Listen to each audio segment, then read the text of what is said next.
আসসালামু আলাইকুম। কেমন আছেন সবাই? সবাইকে জানাই ঈদ মোবারক। পবিত্র ঈদ উল ফিতরের অনেক অনেক শুভেচ্ছা ও ভালোবাসা। আশা করছি যে যেখান থেকে ভিডিওটা দেখছেন আল্লাহর রহমতে ভালো আছেন, সুস্থ আছেন। আমরা আলহামদুলিল্লাহ ভালো আছি। আর এটা যে ঈদের দিনের ভিডিও সেটা মনে হবে না, কেননা আমি ভিডিও করতে পারিনি। আসলে ভিডিও করার মতো পরিস্থিতি ছিল না। আর আমি এবার বাবার বাড়িতে ঈদ করব ভেবেছিলাম, কিন্তু ঈদের আগের দিনে আমার শ্বশুর শাশুড়ি আমাকে নিয়ে আসে।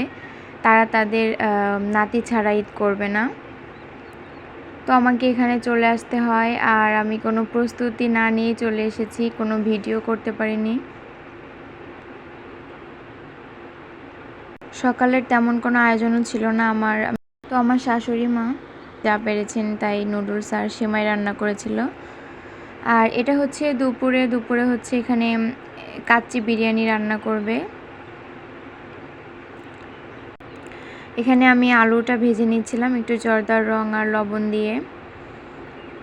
আর মাংসটা হচ্ছে ম্যারিনেট করে রেখেছে। এটা হচ্ছে সকালে যখন ফজরের নামাজ পড়ার পরে ম্যারিনেট করে রেখেছি। তা অত সকালে আর কি ভিডিও করা হয়নি আমার।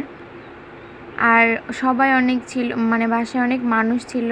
আর মানুষের মধ্যে আমি আসলে ভিডিও করতে কমফোর্টেবল না।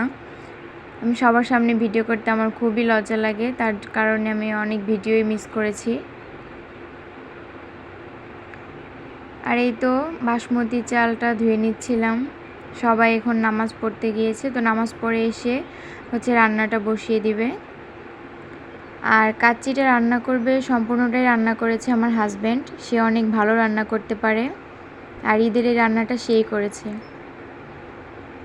এই ঈদের দিন নিয়ে অনেকের অনেক পরিকল্পনা থাকে, কোথাও ঘুরতে যায় বা খেতে যায় বা বাইরে আর কি বের হয়, কিন্তু আমরা কখনোই এটা করি না। আমি বিয়ের পর থেকে আমার একদমই সেটা কখনো হয়নি।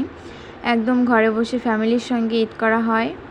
আর কি একটা অবস্থা, আমি একটু মেহেদিও নিতে পারিনি। আমার মেয়ে রাত্রে এতটা ডিস্টার্ব করছিল, তার কারণে আমার মেহেদি নেওয়ার কোনো মুডই ছিল না।